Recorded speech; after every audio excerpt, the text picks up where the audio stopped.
Question number 2.1 fill in the blanks. सबसे पहले है the volume of cube of side 1 centimetre is equal to in metre cube. तो यहाँ पे volume का जो फॉर्मूला होता है किसी भी क्यूब का वो होता है साइड का क्यूब, और साइड की वैल्यू की बात की जाए तो आपको दी गई है 1 सेंटीमीटर। तो 1 सेंटीमीटर का हमारे पास क्या आ गया cube is equal to 1 centimetre हमारे पास किसके इक्वल होता है 10⁻⁻2 मीटर के इक्वल होता है। तो यहाँ पे हमारे पास पूरे की पावर कितनी है 3, तो 10⁻3 है तो ये हमारे पास 6 हो जाएगी माइनस में, और मीटर क्यूब को हम एज इट इज लिख देंगे।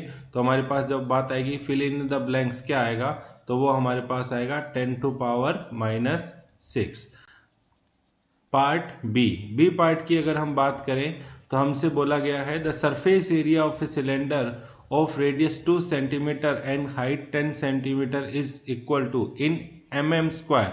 तो एरिया की बात की जाए कि सरफेस एरिया एक सिलेंडर का क्या होता है सॉलिड सिलेंडर के लिए, तो वो हमारे पास फॉर्मूला होता है 2πr इंटू में r प्लस h। ये हमारे पास इसका फॉर्मूला होता है। क्योंकि हमें mm यानी कि मिलीमीटर में पूछा गया है तो हम यहाँ पे वैल्यूज डायरेक्टली मिलीमीटर में ही रखेंगे। जैसे कि यहाँ पे अगर रेडियस के लिए लिखा जाए तो हम उसको लिखेंगे कि हमारे पास कितनी है 20 mm है, और हाइट के लिए लिखा जाए तो वो हमारे पास कितना है 100 mm हमारे पास इसकी हाइट है। तो दोनों वैल्यूज हम रखते हैं और इसको सॉल्व करते हैं। तो ये हमारे पास हो जाएगा 2 इंटू पाई की वैल्यू 3.14 मल्टीप्लाइड विद r जिसकी वैल्यू हमारे पास कितनी है 20, और r प्लस h यानी कि 20 प्लस 100 ये हमारे पास आया। इसको आगे अगर हम फर्दर सॉल्व करें तो हमारे पास क्या वैल्यू हो जाएगी कि 3.14 इंटू 2 इंटू 20 हमारे पास कितना हो गया 40, और ब्रैकेट के अंदर 100 प्लस 20 यानी कि 120 ये हमारे पास मल्टीप्लाई करने रहेंगे। अगर जीरोस को कैंसिल आउट हम कर देते हैं तो ये हमारे पास आएगा फाइनली 314 इंटू 48 हमारे पास वैल्यू आएगी, जिसको सॉल्व करने पे आंसर आएगा 15072, और एरिया है तो mm स्क्वायर हमारे पास आएगा। यहाँ हम इसको ऐसे भी लिख सकते हैं 1.5 इंटू 10⁻4 mm स्क्वायर।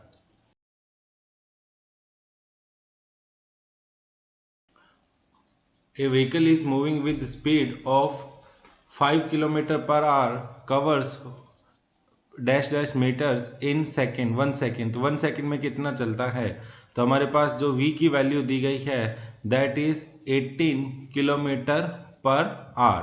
तो यहाँ पे वैल्यूज अगर हम लिखें तो 18 किलोमीटर का मतलब 18 into 1000 and divided by r में हमारे पास सेकेंड कितने हो गए 60 मिनट्स, और उसमें हमारे पास 60 सेकेंड्स।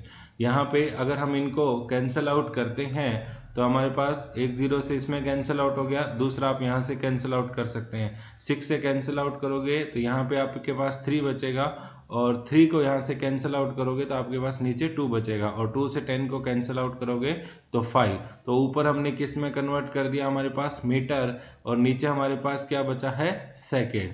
तो आंसर हमारे पास पर सेकेंड में कितना चल रहा है 5 मीटर वो चल रहा है। यही हमारे पास इस क्वेश्चन का फाइनल आंसर होगा।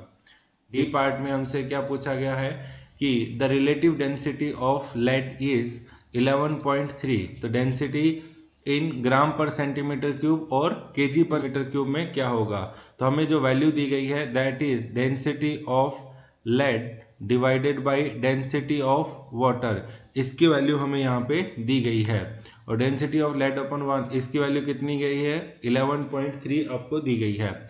अब आपको इसमें दो आंसर यहाँ पे करने हैं। कौन से, एक तो ग्राम पर सेंटीमीटर क्यूब, दूसरा केजी पर मीटर क्यूब। तो हम यहाँ पे जो रो वाटर है उसकी दोनों ही वैल्यू लिख लेते हैं। अगर रो वाटर ग्राम की बात की जाए तो उसकी वैल्यू होती है 1 ग्राम पर सेंटीमीटर क्यूब। अगर हम रो वाटर की बात करें कि केजी में कितना होगा तो वो होता है 10⁻³ केजी पर मीटर क्यूब। ये दोनों वैल्यूज अगर हम यहाँ पे रखें तो डेंसिटी का फॉर्मूला हमारे पास क्या बना कि density of lead is equal to 11.3 times of density of water. जब हम इस फॉर्मूला में वैल्यू रखेंगे तो डेंसिटी ऑफ लेड हमारे पास क्या आया 11.3 into gram per centimetre cube. And दूसरे के लिए जब हम लिखेंगे तब हमारे पास क्या आ जाएगा, दूसरी यूनिट में हमारे पास 11.3 into 10⁻³ kg per metre cube, ये हमारे पास आंसर रहेगा। Fill in the blanks by suitable conversion of units. तो सबसे पहला पार्ट हमें बोला गया है कि एक यूनिट है आपके पास 1 kg metre square (2) is equal to dash dash gram centimetre square per second square में आपको इसको कन्वर्ट करना है। तो चलिए पहले इसको कन्वर्ट करते हुए चलते हैं और लास्ट में देखेंगे कि जब हमारे पास यूनिट ये वाली आ जाएगी तो उसके आगे यहाँ पे कांस्टेंट की वैल्यू क्या देखने को मिलती है। तो इसको सॉल्व करेंगे तो केजी को हम क्या लिख सकते हैं, केजी को हम लिख सकते हैं ग्राम में चेंज करना है तो 10⁻³ ग्राम। इसके बाद मीटर को कन्वर्ट करना है सेंटीमीटर में तो 10⁻² सेंटीमीटर यानी कि 100 और उसका स्क्वायर, और सेकंड स्क्वायर हमारे पास एज इट इज रहेगा। तो अगर हम पावर्स को बाहर निकालें तो 10 और 1 इंटू 10⁻³ ही रहेगा। 10⁻² का स्क्वायर यानी कि हमारे पास कितना हो गया 10⁻⁴, और पीछे हमारे पास यूनिट क्या बचती है ग्राम centimetre square per second square, जो हमें डिजायबल थी। तो यहाँ पे हमारे पास फाइनली क्या आता है 10⁻⁷ ग्राम centimetre square per second square. तो हमारे इस ऑप्शन में जो ब्रैकेट है उसमें आंसर क्या आएगा 10⁻⁷। बी पार्ट में हमसे पूछा गया है 1 metre is equal to how many light years. तो लाइट ईयर की बात की जाए तो लाइट ईयर का मतलब क्या होता है, तो लाइट ईयर का मतलब होता है distance travelled by light in 1 year.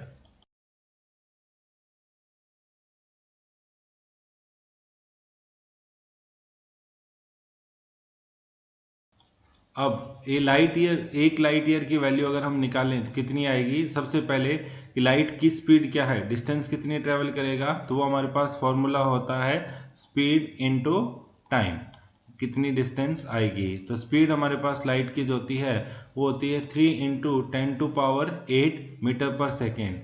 अब टाइम कितना आया, तो टाइम अगर हम इसके लिए बात करें तो इस सिचुएशन में टाइम है हमारे पास 1 ईयर का। 1 ईयर में हमारे पास नंबर ऑफ डेज कितने 365। अब एक दिन में हमारे पास कितने आवर्स 24 आवर्स, और एक आवर में कितने मिनट्स 60, और हर मिनट में कितने सेकेंड 60 सेकेंड्स हमारे पास रहते हैं। जब हम यहाँ पे सिर्फ टर्म्स को मल्टीप्लाई करेंगे, पावर्स तो टोटल हमारे पास 10⁸ यहाँ पे है और 2 पावर हमें ये मिल गई, तो पावर्स तो हमारे पास हो गई 10⁻। Question 2.3 calorie is unit of heat और energy and it is equal to 1 calorie is equal to 4.2 joule, where joule is equal to 1 joule is equal to kg metre square per second square, यानी कि 4.2 kg metre square per second square हमारे पास है।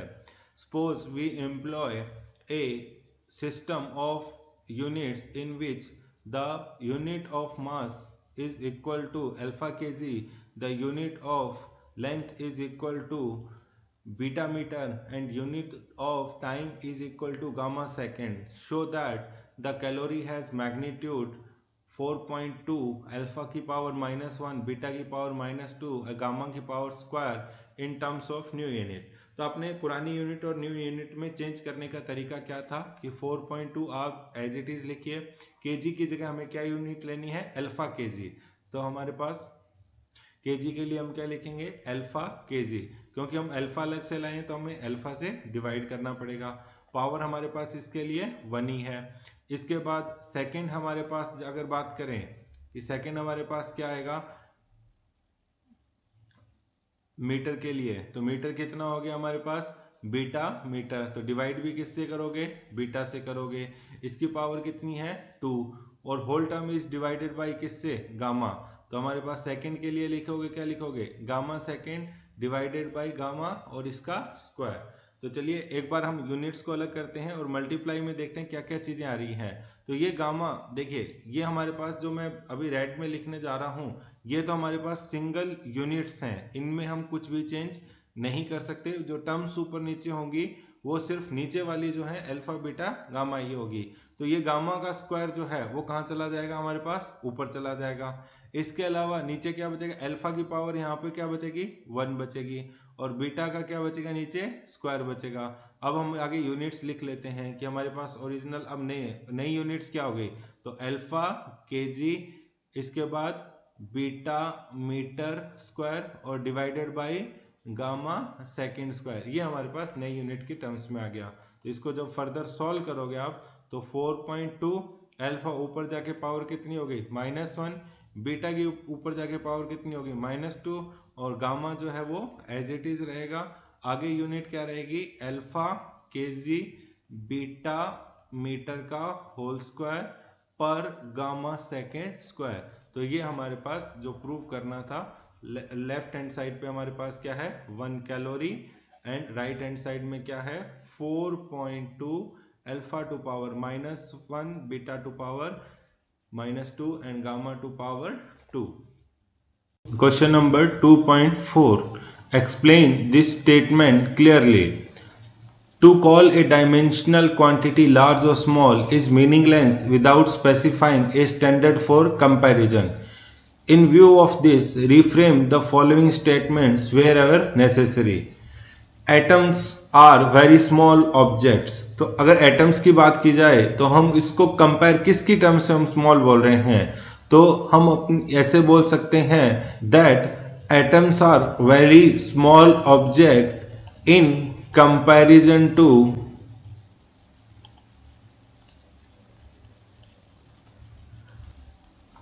tip of sharp pen. Next, a jet plane moves with great speed in comparison to cycle. Cycle के comparison में plane की speed बहुत ज्यादा होती है। The mass of Jupiter is very large in comparison to football. The air inside in this room contains a very large number of molecules in comparison to number of molecules in glass. A proton is much more massive than electron. Proton का मास जो होता है वो 10 to power -27 kg के order का होता है। Electron का जो मास होता है वो 10 टू पावर -31, यानी कि अगर कंपैरिजन किया जाए तो it is 10 to power 4 kg times heavier. The speed of sound is much smaller than speed of light. ये अपने प्रैक्टिकली देखा होगा कि बारिश के मौसम में जब भी थंडरस्टॉर्म्स आती हैं तो उस कंडीशन में क्या होता है कि जब भी बिजली चमकेगी तो लाइट पहले दिखाई देगी और साउंड जो है वो कुछ देर बाद हमको सुनाई देता है। Question number 2.5, a new unit of length is chosen as that speed of light in vacuum is unity, यानी कि v की वैल्यू हमें क्या बोली गई है 1 यूनिट बोला गया है। What is the distance between sun and earth in terms of new unit if light takes 8 minutes 20 seconds to cover this distance? तो यहाँ पे अगर हम डिस्टेंस की बात करें तो डिस्टेंस का फॉर्मूला क्या होता है स्पीड इनटू टाइम। तो स्पीड हमारे पास क्या है 1, और टाइम की बात करें तो वो हमारे पास कितना हो गया 500 सेकेंड्स। तो हमारे पास पर सेकंड कितना चल रहा है हमारे पास 1 यूनिट, तो 500 सेकंड में हमारे पास आंसर इसका क्या आएगा 500 यूनिट्स।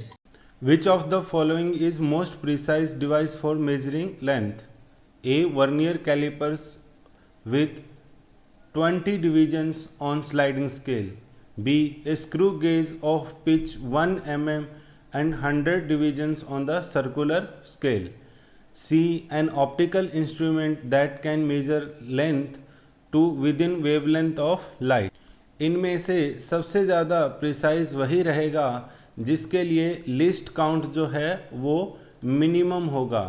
अगर मिनिमम लिस्ट काउंट के लिए बात करें तो सबसे पहले हम कैलकुलेट करते हैं वर्नियर कैलिपर्स के लिए। तो वर्नियर कैलिपर्स के लिए हमारे पास लिस्ट काउंट क्या होगा, least count of vernier callipers is equal to main scale division का जो हमारे पास वर्नियर स्केल में होता है that is equal to 1 mm and divided by हमारे पास 20 डिवीजन। तो हम इसको जब सॉल्व करेंगे तो वो वैल्यू हमारे पास जो आएगी 1/20 is equal to 0.05 mm। Metre में लिखें तो दैट विल बी 5 × 10⁻⁻5 मीटर। दूसरा हम बात करते हैं कि least count of screw gauge हमारे पास क्या रहेगा। तो स्क्रू गेज के लिए हमारे पास फॉर्मूला होता है pitch upon number of divisions. तो नंबर ऑफ डिवीजन आपको दिया है और पिच भी साथ में दी गई है। पिच है हमारे पास 1 mm, नंबर ऑफ डिवीजन हमारे पास इसमें दिए गए हैं दैट आर 100। तो इसको अगर हम लिखेंगे तो ये हमारे पास होगा 1 × 10⁻⁻5 मीटर। इसके बाद हमारे पास थर्ड है ऑप्टिकल इंस्ट्रूमेंट। ऑप्टिकल इंस्ट्रूमेंट जो वेवलेंथ ऑफ लाइट को मेजर कर सके। तो लाइट की जो वेवलेंथ होती है वो हमारे पास किस रेंज में होती है 400 नैनोमीटर टू 780 नैनोमीटर के हमारे पास रेंज में होती है। इसको अगर हम लिखें तो हम ये लिख सकते हैं कि हमारे पास 4 to 7.8 × 10⁻⁻7 के मीटर की रेंज की होती है। तो इन सब में अगर आप ध्यान दें तो हमारे पास सबसे कम जो लिस्ट काउंट आ रहा है 10⁻⁷ के ऑर्डर का आ रहा है। तो ऑप्टिकल इंस्ट्रूमेंट ही हमारे पास इसमें सबसे ज़्यादा प्रिसाइज रहेगा। Question number 2.7 A student measures the thickness of human hair by looking at it through a microscope of magnification 100. He makes 20 observations and finds that the average width of hair in the field of view of microscope is 3.5 mm. What is the estimate on the thickness of hair? तो यहाँ पे सबसे पहले अगर हम बात करें कि मैग्नीफिकेशन हमारे पास कितना है, तो मैग्नीफिकेशन की हमारे पास वैल्यू कितनी दी गई है दैट इज इक्वल टू 100। इसके बाद उसने जो एवरेज विड्थ निकाली है, एवरेज विड्थ ऑफ हेयर, तो वो हमारे पास क्या वैल्यू आई है that value is equal to 3.5 mm। ये कहाँ पे देखा है उसने माइक्रोस्कोप में देखा है। देन अगर एक्चुअल थिकनेस की बात करें तो 100 टाइम्स इसको क्या कर दिया गया है जूम कर दिया गया है। तो actual thickness of hair is equal to 3.5 mm divided by 100 हमारे पास आएगा। दैट मीन्स 0.035 mm ये हमारे पास आंसर रहेगा। Question number 2.8 answer the followings. You are given a thread and a metre scale, how will you estimate the diameter of thread. इस situation को अगर देखा जाए तो हमारे पास मीटर स्केल दिया गया है। तो अगर मीटर स्केल से डायमीटर को कैलकुलेट करना है तो क्या करना है, wrap the thread on a uniform smooth rod in such a way that the coils thus formed are very close to each other. इस तरीके से हम यहाँ पे इसको रैप करना है around the metre scale and measure the length of thread using the meter scale. The diameter of thread is given by this formula. Diameter is equal to हमारे पास किसके हो जाएगा, diameter is equal to length of thread divided by number of turns। तो इससे हम इसकी value को कैलकुलेट कर सकते हैं। इसके बाद B, a screw gauge has pitch of 1 mm and 200 divisions on circular scale. Do you think it is possible to increase the accuracy of screw gauge arbitrarily by increasing the number of divisions on the circular scale. तो इसका answer है it is not possible to increase the accuracy of screw gauge by increasing number of divisions on the circular scale. इसके बाद हमारे पास C part, the mean diameter of thin brass rod is measured by vernier callipers. Why is a set of 100 measurement of diameters is expected to yield a more reliable estimate than a set of 5 measurements only. तो इसमें अपने C part के लिए बात करें तो हमने यहाँ पे पढ़ा है कि एरर जो है जितनी ज़्यादा ऑब्जर्वेशन होती है एरर का मार्जिन जो है वो उतना ही लेस होता जाता है, वैल्यू जो है वो उतनी ही ज़्यादा एक्यूरेट होती जाती है। इसलिए 100 ऑब्जर्वेशन लेना ज़्यादा बेनिफिशियल है as comparison to 5 measurements. Question number 2.9 the photograph of a house occupies an area of 1.75 centimeter square on a 35 mm slide. The slide is projected onto a screen and the area of house on the screen is 1.55 meter square. What is the linear magnification of projector screen arrangement? तो यहाँ पे सबसे पहले अगर हम लिखें कि area of the house on the slide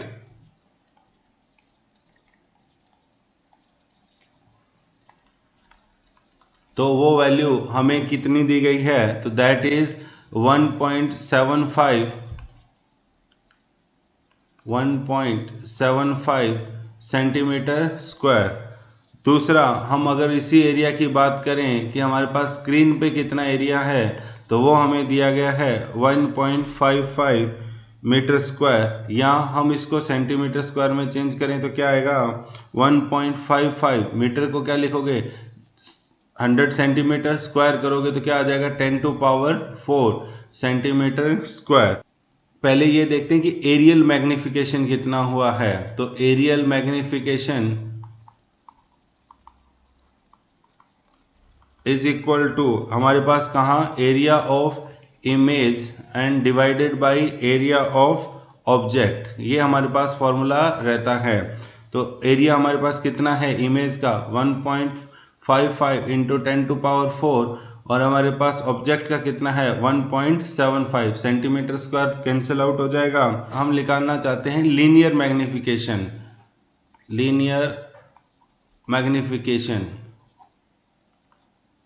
अगर लीनियर मैग्निफिकेशन की बात करें तो that is root of areal magnification. तो ये वैल्यू हमारे पास कितनी आएगी, तो हमारे पास इसी का रूट लेना है हमें 1.55 10 टू पावर 4 डिवाइडेड बाय 1.75 और यहाँ पे जब आप इसको सॉल्व करेंगे तो हमारे पास आंसर आएगा 94.11। Question number 2.10 state the number of significant figures in the following. तो अलग अलग हमें सिग्निफिकेंट फिगर्स बताने हैं। तो सबसे पहले वाले के लिए अगर हम बात करें कि नंबर ऑफ सिग्निफिकेंट फिगर्स हमारे पास कितने हैं, तो यहाँ पे हमारे पास पॉइंट के बाद जितने भी जीरो हैं ये हमारे पास मीनिंगलेस है, लेकिन हमारे पास सिर्फ काम का एक ही डिजिट है। तो फर्स्ट वाले में नंबर ऑफ सिग्निफिकेंट फिगर्स हमारे पास कितने हैं 1। इसके बाद सेकंड वाले बी के लिए अगर हम बात करें कि बी में नंबर ऑफ सिग्निफिकेंट फिगर्स कितने हैं, तो 10 टू पावर वाले हैं, ये काउंट नहीं होते हैं। हमारे पास कौन सा काउंट होगा, ये हमारे पास 3 नंबर काउंट होंगे। तो नंबर ऑफ सिग्निफिकेंट फिगर्स कितने हैं 3। इसके बाद हम अगले चलते हैं सी पे। तो सी पे सिग्निफिकेंट नंबर ऑफ फिगर्स कितने हैं, तो ये हमारे पास पॉइंट से पहले वाला जीरो काउंट नहीं होता, लेकिन उसके बाद की सारी टर्म्स हमारे पास काउंट हो रही है। तो इसमें नंबर ऑफ सिग्निफिकेंट फिगर्स कितने हैं 4। अगेन सेम चीज हमारे पास इसमें भी नंबर ऑफ सिग्निफिकेंट फिगर्स कितने हैं 4। अगेन नेक्स्ट हमारे पास इसमें भी सारे नंबर्स, क्योंकि जीरो बीच में आ रही है और इसलिए ये भी सारे काउंट होंगे। इसके बाद नेक्स्ट हमारे पास जो है एफ के लिए, उसमें भी नंबर ऑफ सिग्निफिकेंट फिगर्स कितने हैं 4। फर्स्ट में 1 है, दूसरे में 3 है और बाकी सभी में नंबर ऑफ सिग्निफिकेंट कितने हैं हमारे पास फिगर्स 4 हैं। Question number 2.11 the length breadth and thickness of a rectangular sheet are. तो लेंथ की वैल्यू हमारे पास है 4.34 मीटर। इसके बाद इसकी ब्रेड्थ की वैल्यू जो है that is 1.005 metre and thickness is equal to हमारे पास 2.01 centimetre respectively. Give the area and volume of the sheet to correct significant figures. तो यहाँ पे हम सबसे पहले अगर बात करें तो एरिया हमारे पास क्या होगा, तो एरिया हमारे पास हो जाएगा L इंटू बी, लेकिन एरिया के लिए दोनों साइड हमें कंसीडर करनी पड़ेगी। तो L इंटू बी का हमारे पास क्या आ जाएगा ट्वाइस, क्योंकि ऊपर और नीचे दोनों एरिया हमें कंसीडर करना पड़ेगा। तो यहाँ पे मल्टीप्लाई करेंगे 4.234 multiplied with 1.005 and multiplied with 2। तो यहाँ पे आगे हम इसको जब सॉल्व करेंगे तो ये वैल्यू हमारे पास आएगी 8.51034। तो ये वैल्यू हमारे पास आगे कितनी आ जाएगी 8.51 मीटर स्क्वायर। इसके बाद सेकंड हम बात करते हैं यहाँ पे वॉल्यूम के लिए। तो वॉल्यूम हमारे के पास क्या हो जाएगा L into V into T. तो यहाँ पे वैल्यू जब हम पुट करेंगे तो हमारे पास 4.234 इंटू 1.005 इंटू 2.01 टू पावर -2, क्योंकि ये वैल्यू आपको किस में दी गई है सेंटीमीटर में। तो ये हमारे पास आएगा 8.55289 इंटू 10 टू पावर -2। यहाँ हम इसको ऐसे भी लिख सकते हैं 0.0855 मीटर क्यूब। और सिग्निफिकेंट नंबर ऑफ फिगर्स हमारे पास कितने हो गए, जो इसकी थिकनेस में 3। तो यहाँ पे भी नंबर ऑफ सिग्निफिकेंट फिगर्स कितने हैं 3 हमारे पास है। Question number 2.12 the mass of box measured by a grocer's balance is 2.300 kg. Two gold pieces of masses 20.15 gram and 20.17 gram are added to the box. What is first पूछा गया है the total mass of the box and second the difference in masses of pieces in correct significant figures। तो यहाँ पे अगर हम first part के बारे में बात करें कि टोटल मास हमारे पास कितना आ रहा है, तो total mass is summation of all masses that equal to 2.3। बाकी 20.15 ग्राम को अगर हम केजी में लिखेंगे तो 0.0215 और 20.17 को लिखेंगे तो 0.0217। इन सब को ऐड करने पे हमारे पास वैल्यू कितनी आई, दैट वैल्यू इज 2.3442 केजी। ये हमारे पास वैल्यू आती है, लेकिन हमें बताना क्या है करेक्ट सिग्निफिकेंट फिगर्स में बताना है। तो लिस्ट सिग्निफिकेंट फिगर्स हमारे पास कितने हैं, हमारे पास लिस्ट सिग्निफिकेंट फिगर्स हैं 2। तो 2 सिग्निफिकेंट फिगर्स में बताएंगे तो हमारे पास वैल्यू क्या रह जाएगी 2.4 केजी ही रह जाएगी। इसके बाद दूसरा हमसे पूछा गया है द डिफरेंस ऑफ मासेस। अगर हम डिफरेंस की बात करें, difference in masses of pieces, तो वो हमारे पास एक की वैल्यू कितनी है 20.17 माइनस दूसरे के लिए कितनी है 20.15। ये हमारे पास वैल्यू है। तो ये वैल्यू हमारे पास फाइनली कितनी आती है 0.02 ग्राम। ये वैल्यू हमारे पास आंसर है final.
question number 2.13. A physical quantity P is related to four quantities A, B, C, D as follows, that P is equal to A cube B square divided by root of C and multiplied with D.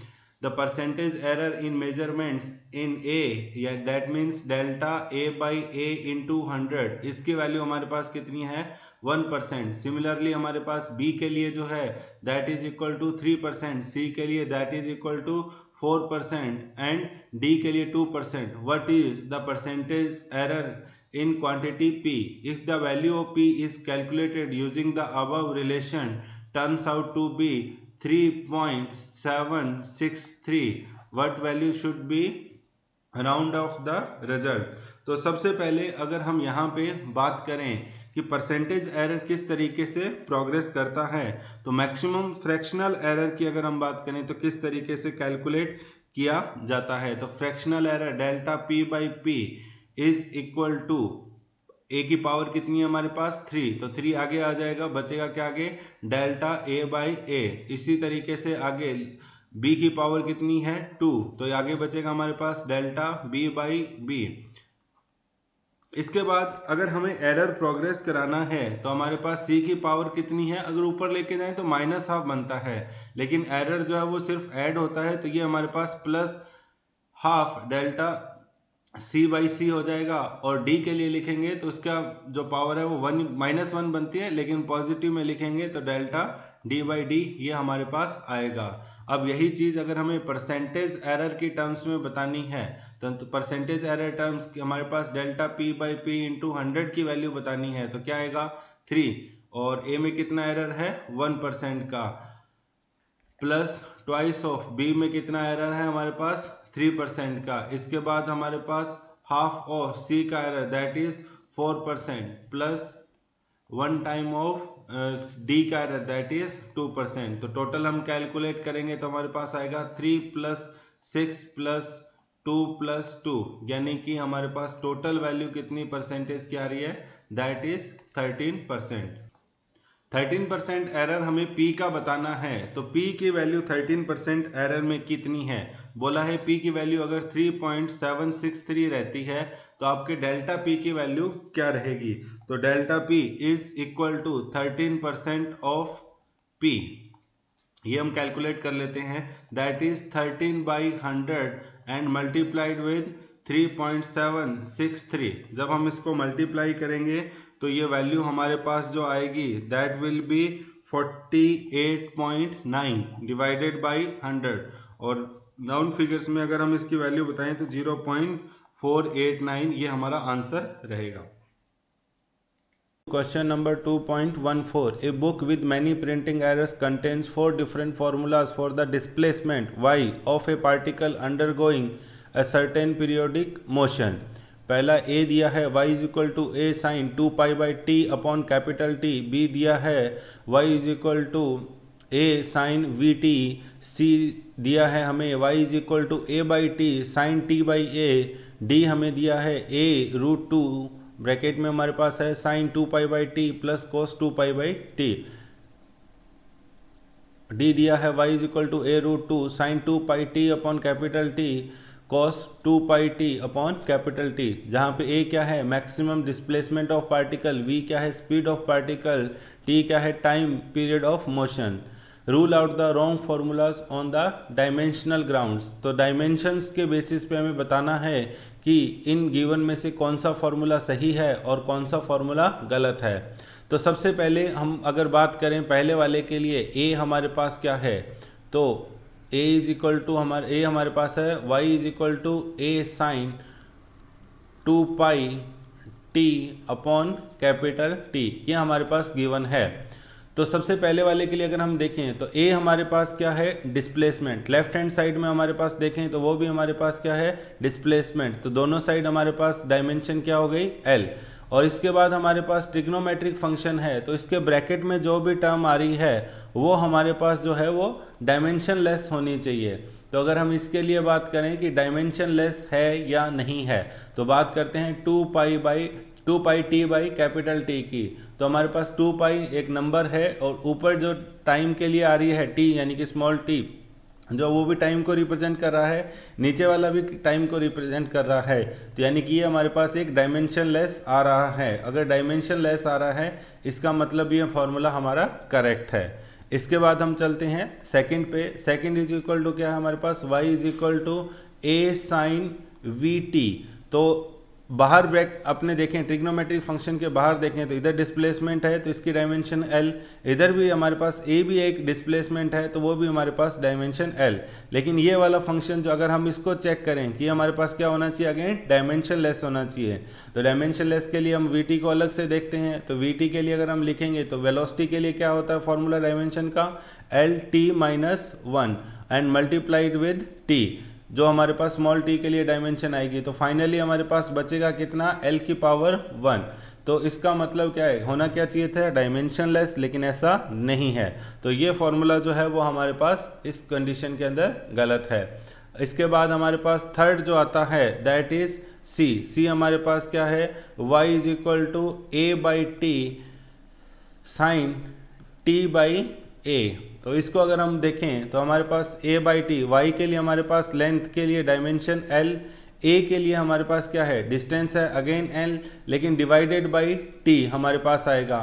तो हमारे पास यहाँ पे बाहर, क्योंकि अगर ये आता भी तो डायमेंशन लेस होता, तो यहाँ पे भी हमारी डायमेंशंस मैच नहीं हो रही है, तो ये डायमेंशनली करेक्ट नहीं है। इवन आप इसको यहाँ से भी वेरीफाई कर सकते हैं कि t के लिए हमारे पास डायमेंशन क्या आएगी, t टाइम के लिए t आ गया और डिस्प्लेसमेंट के लिए क्या आ गया l।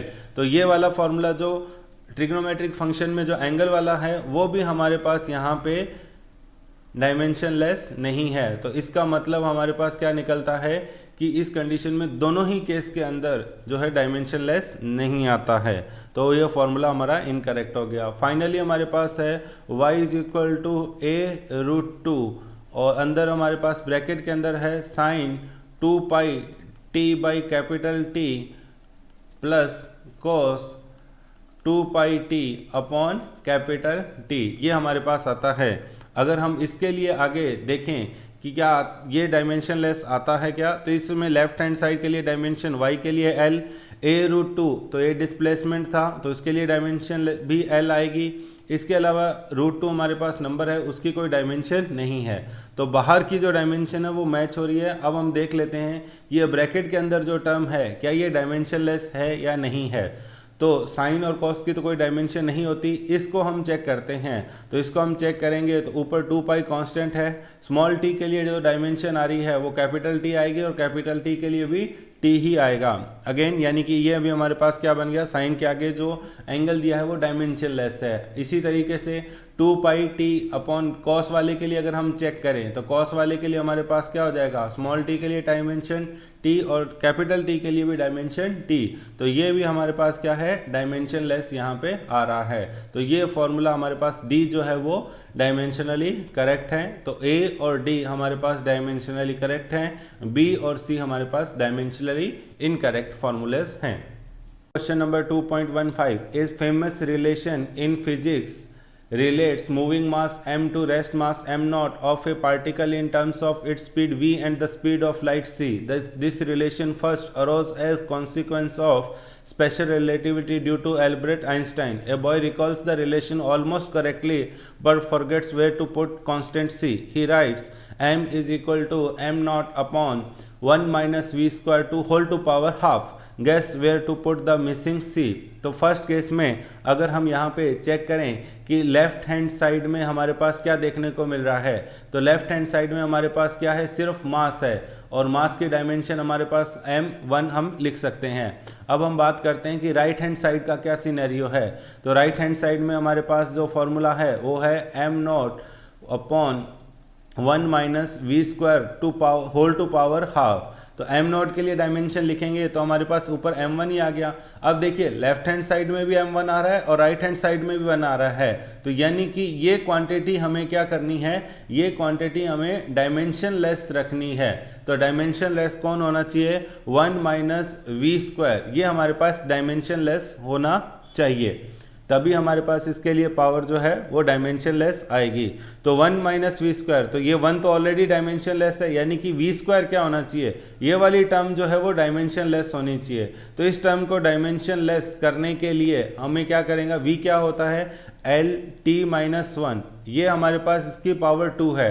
तो जो c है स्पीड ऑफ लाइट यानी कि एल टी माइनस 1, इसका जो है हमें यहाँ पे स्क्वायर करना पड़ेगा ताकि हम इस तरीके से इसको लिख सकें। तो जब हम इस तरीके से इसको लिखेंगे तो पूरे की पावर अगर हाफ भी करोगे तो ये हमारे पास डायमेंशनलेस आएगा, यानी कि करेक्ट फॉर्मूला हमारे पास क्या हो जाएगा, m is equal to m naught upon 1 minus v square upon c square speed of light and whole to power half. ये हमारे पास इसके लिए डायमेंशनली करेक्ट फॉर्मूला रहेगा। Question number 2.16, a unit of length convenient,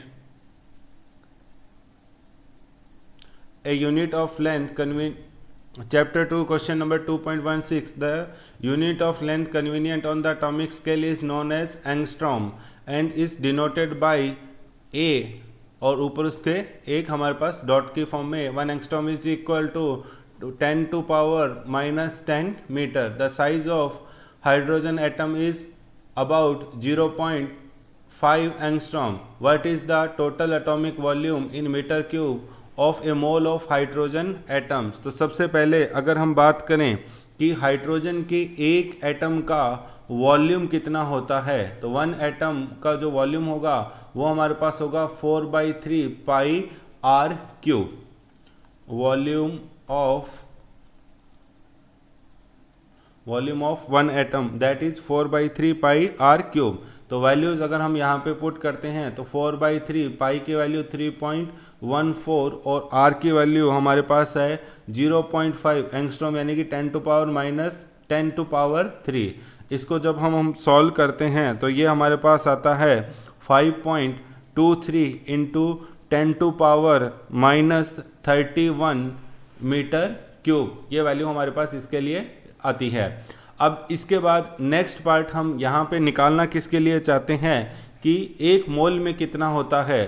तो वो मोल में हमारे पास नंबर ऑफ मॉलिक्यूल्स कितने होते हैं, नंबर ऑफ एटम्स कितने होते हैं, 6.023 इंटू 10 टू पावर 23 10 मॉलिक्यूल्स या एटम्स हमारे पास इसमें रहते हैं। तो यहाँ पे 1 मोल के लिए volume, the volume of 1 mole is equal to, एक एटम का आपको पता है और यहाँ पे नंबर ऑफ एटम्स आपको पता है, तो दोनों के लिए मल्टीप्लाई कर देंगे 6.023 into 10 to power 23 multiplied with volume of 1 atom that is 5.23 into 10 to power minus 31। तो यहाँ पे हमारे पास फाइनली जो इनको मल्टीप्लाई करके आंसर आता है that is 3.15 10 to power minus 7 metre cube. ये सिर्फ हमारे पास क्या है, एटॉमिक वॉल्यूम है। तो question number 2.17, 1 mole of an ideal gas at standard temperature and pressure occupies 22.4 litre molar volume. What is the ratio of molar volume to atomic volume of 1 mole of hydrogen? Take the size of hydrogen molecule to be about 1 angstrom. Why is the ratio so large? तो सबसे पहले अगर हम बात करें हमारे पास volume of 1 mole कितना है, volume of 1 mole at standard temperature and pressure that is equal to 22.4 litre, और हम इसको अगर मीटर क्यूब में कन्वर्ट करें तो 22.4 into 10 to power minus 3 metre cube, ये हमारे पास वैल्यू आती है। रेडियस ऑफ जो हाइड्रोजन एटम है वो हमारे पास, हाइड्रोजन का डायमीटर 1 एंगस्ट्रॉम है तो रेडियस हमारे पास 0.5 एंगस्ट्रॉम हो जाएगी। तो यहाँ से हम निकाल सकते हैं volume of 1 atom, volume of 1 atom of hydrogen, तो वो हमारे पास कितना आ जाएगा 4/3 pi are cube. Values put करते हैं 4/3 पाई की वैल्यू 3.14 इंटू आर की वैल्यू हमारे पास कितनी है 0.5 angstrom that is 10 to power minus 10, और इसका हमारे पास क्या है क्यूब। जब हम इसको सॉल्व करते हैं वैल्यू हमारे पास आती है 0.528 इंटू 10 टू पावर माइनस 30। इसके बाद नेक्स्ट पार्ट हमारे पास क्या है कि यहाँ पे हमें निकालना है atomic volume. atomic volume of 1 mole।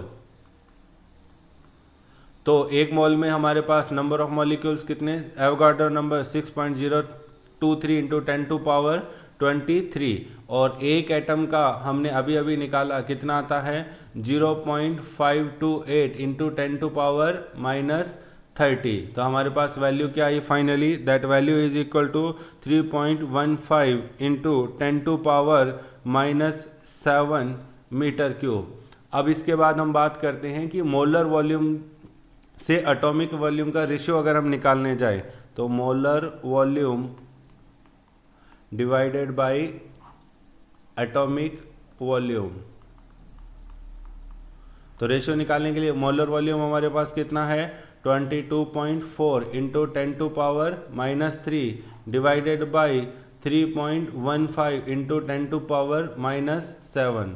तो यहाँ पे डिवीजन करने पे जो आया 22.4 upon 3.15 that is 7.1 into 10 to power 4, ये हमारे पास इसका रेशियो आता है। तो ये रेशियो की वैल्यू इतनी ज़्यादा क्यों है, उसके पीछे जो रीज़न हमारे पास रहता है वो है interatomic separation. Interatomic separation कि हाइड्रोजन के मॉलिक्यूल्स के बीच में जो इंटर एटॉमिक सेपरेशन है वो as comparison to atomic size काफ़ी ज़्यादा रहता है, और इसी की वजह से यहाँ पे मोलर वॉल्यूम की वैल्यू भी ज़्यादा आती है। Question 2.18. Explain this common observation clearly. If you look out of the window of a fast-moving train, the nearby trees, houses etc. seem to move rapidly in a direction opposite to the train's motion, but the distant objects, hilltops, the moon, the stars etc., seem to be stationary. In fact, since you are aware that you are moving, these distant objects seem to move with you. Answer 2.18. Line of sight is defined as an imaginary line joining an object and an observer's eye. When we observe nearby stationary objects such as trees, houses, etc., while sitting in a moving train, they appear to move rapidly in the opposite direction because the line of sight changes very rapidly. On the other hand, distant objects such as trees, stars, etc. appear stationary because of the large distance. As a result, the line of sight does not change its direction rapidly. Question number 2.19. The principle of parallax in the section 2.3.1 is used in the determination of distances of very distant stars. The baseline AB is the line joining Earth's two locations 6 months apart in its orbit around the sun. That is, the baseline is about the diameter of Earth's orbit. तो यहाँ पे diameter जो दिया गया है that is equal to 3 into 10 to power 11 meter. Next part. However, even the nearest star are so distant that with a such long baseline they show parallax of only of 1 second. तो 1 second के लिए हमने radian जो angle radian में लिखा था वो होता है 4.847 इंटू 10 टू पावर -6 रेडियन हमारे पास वैल्यू होती है। A parsec is convenient unit of length on the astronomical scale. It is the distance of an object that will show a parallax of 1 second of arc from the opposite ends of baselines equal to the distance from the earth to the sun. How much is parsec in terms of meter? तो यहाँ पे अगर हम अर्थ की radius की बात करें तो रेडियस हमारे पास कितनी आ जाएगी 1.5 इंटू 10 टू पावर 11 मीटर हमारे पास आ जाएगी। अब हम यहाँ पे मान लेते हैं कि स्टार की डिस्टेंस जो है वो हमारे पास क्या है d है, कैपिटल D मान लेते हैं, जिसको हमने क्या बोला है एक पार्सेक। अब अगर हम पार्सेक की डेफिनेशन लिखें तो वो डेफिनेशन हमारे पास क्या होगी, parsec is defined as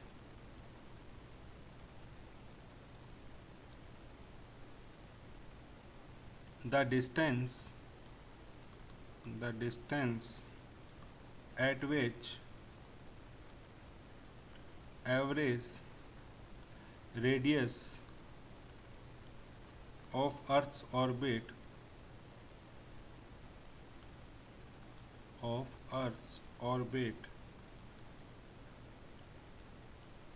subtends an angle of 1 second. तो ये हमारे पास अगर एंगल की डेफिनेशन से देखें तो थीटा इज इक्वल टू हमारे पास क्या हो जाएगा r बाई डी। तो यहाँ पे हमें d की वैल्यू निकालनी है, तो ये हमारे पास हो जाएगी r बाई थीटा, दोनों की वैल्यू रखते हैं 1.5 into 10 to power 11 divided by 4.847 into 10 to power -6, जिसको आगे सॉल्व करेंगे तो ये हमारे पास आएगा 3.09 इंटू 10 टू पावर 16 मीटर। तो d यानी कि ये हमारे पास क्या किसकी वैल्यू है 1 पारसेक। तो 1 parsec is equal 3.09 10 to power 16 metre. Question number 2.20. The nearest star to our solar system is 4.29 light years away. How much is this distance in terms of parsecs? How much parallax would this star named Alpha Centauri show when viewed from two locations of the Earth 6 months apart in its orbit around the Sun? तो यहाँ पे सबसे पहले question के लिए बात करें तो हमारे पास क्या दिया है डिस्टेंस। तो डिस्टेंस की वैल्यू कितनी गई है, distance is given as 4.29 light years. तो यहाँ पे लाइट ईयर का हमारे पास का क्या मतलब है, light year is distance travel, यानी कि एक साल में लाइट कितनी डिस्टेंस ट्रेवल करती है उसकी वैल्यू हमारे पास है। तो अपने वही निकाल लेते हैं, distance travelled by light in 1 year,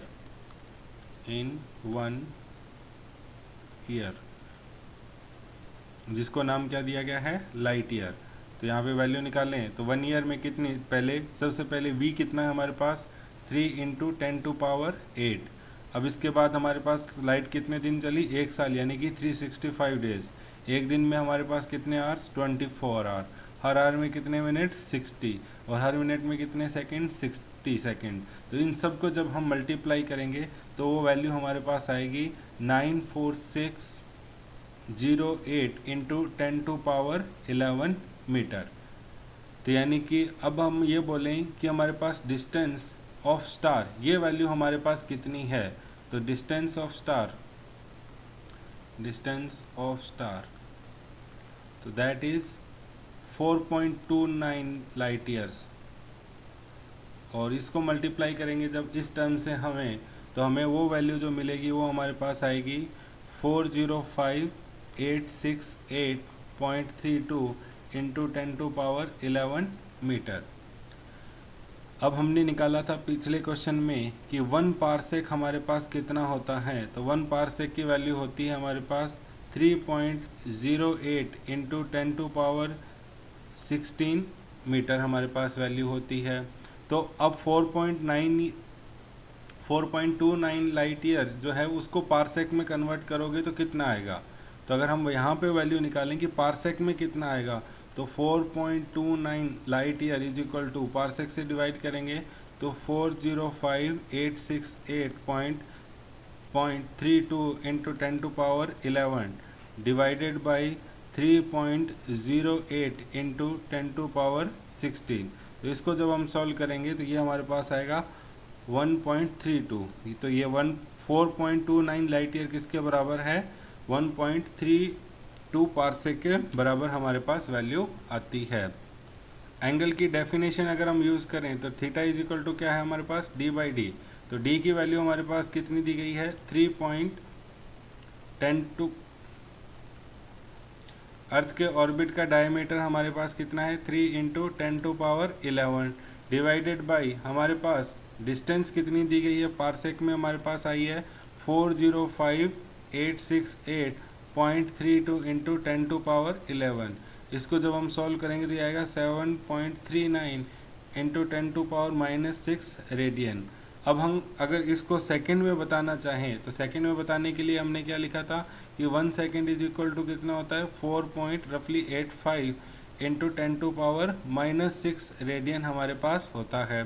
तो 7.39 इंटू 10 टू पावर -6 रेडियन ये किसके बराबर आ जाएगा, तो वो आएगा 7.39 into 10 to power -6 divided by 4.85 into 10⁻⁻6 यानी कि 1.52 सेकेंड हमारे पास इसका फाइनल आंसर आएगा। Question 2.21. Precise measurements of physical quantities are a need of science. For example, to ascertain the speed of an aircraft, one must have an accurate method to find its positions at closely separated instants of time. This was the actual motivation behind the discovery of radar in World War II.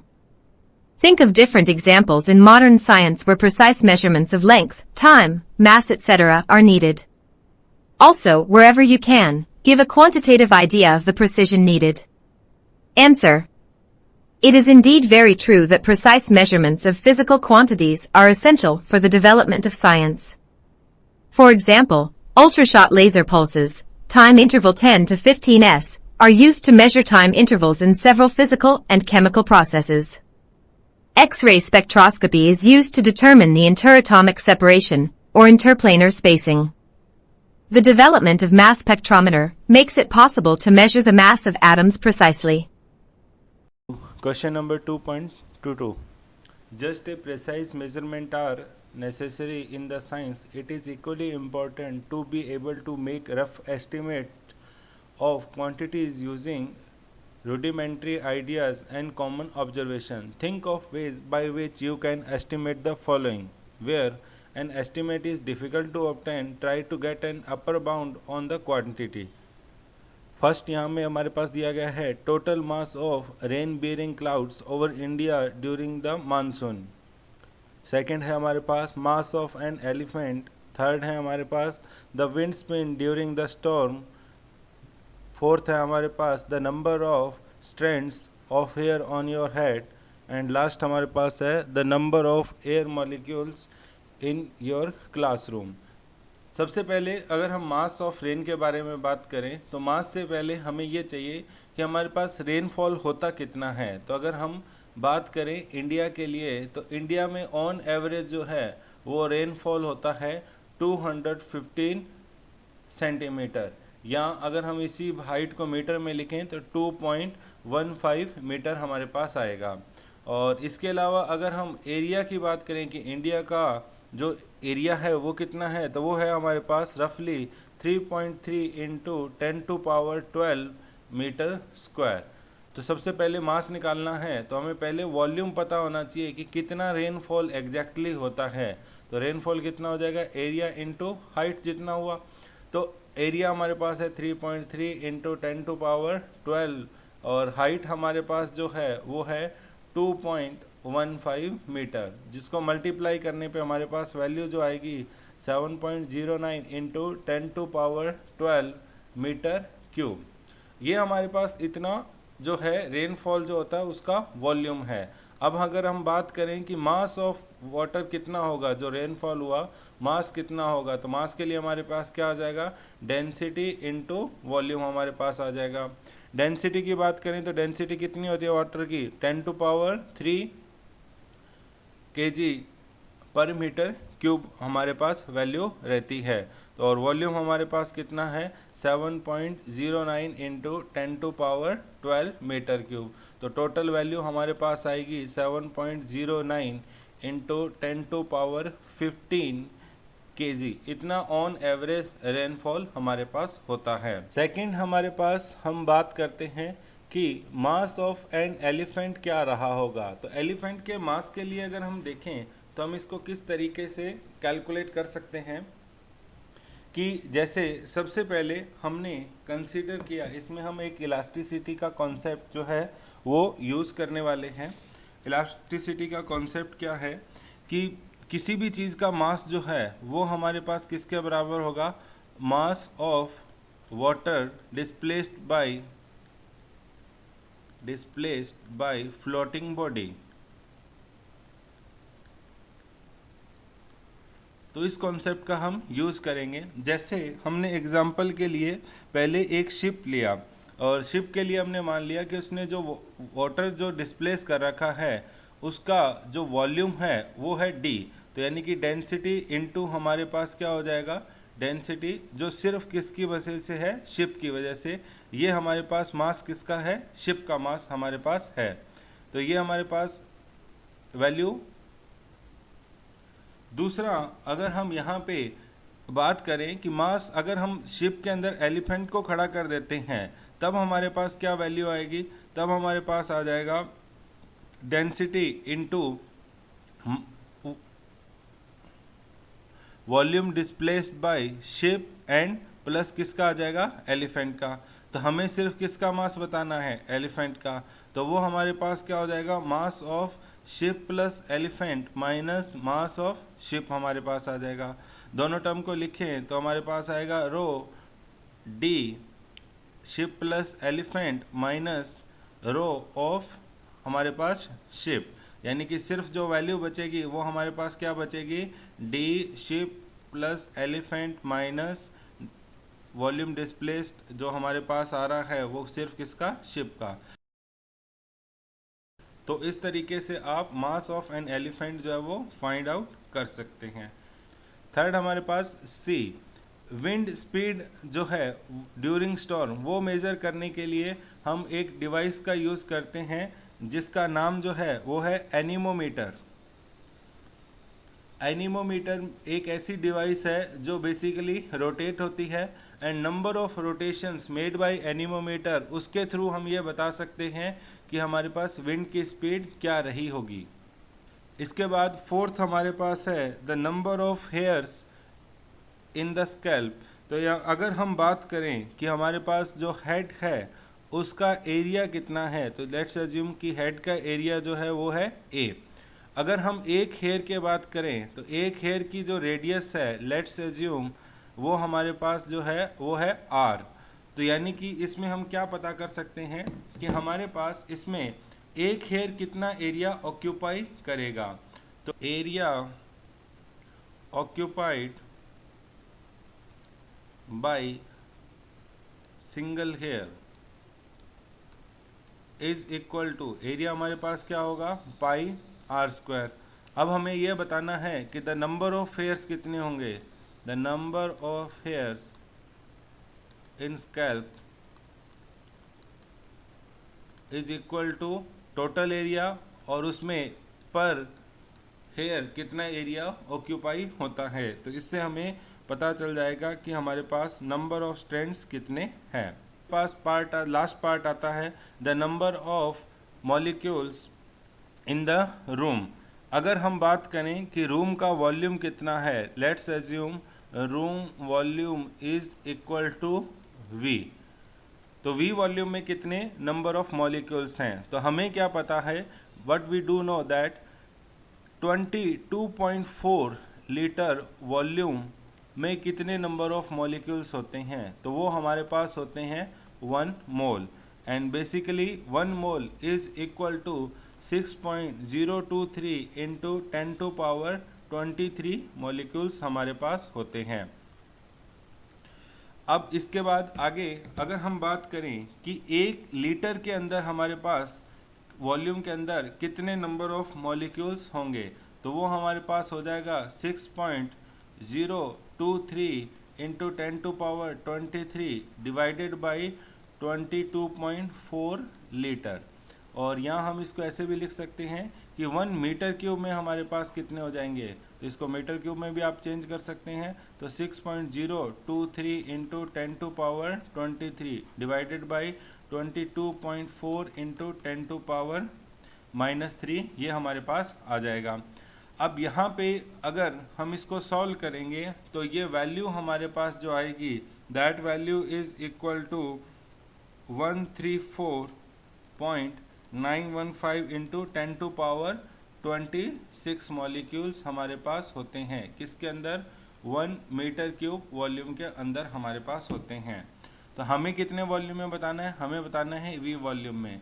तो V volume हमारे पास, तो total number of molecules हमारे पास कितने हो गए, 134.915 10 to power 26 V molecules. That is your answer. Question number 2.23. The sun is a hot plasma ionized matter with its inner core at temperature exceeding 10 to power 7 Kelvin and its outer surface at the temperature about 600 Kelvin. At these high temperature, no substance remains in a solid or liquid phase. In what range do you expect the mass density of Sun to be? In the range of densities of solids or liquids or gases.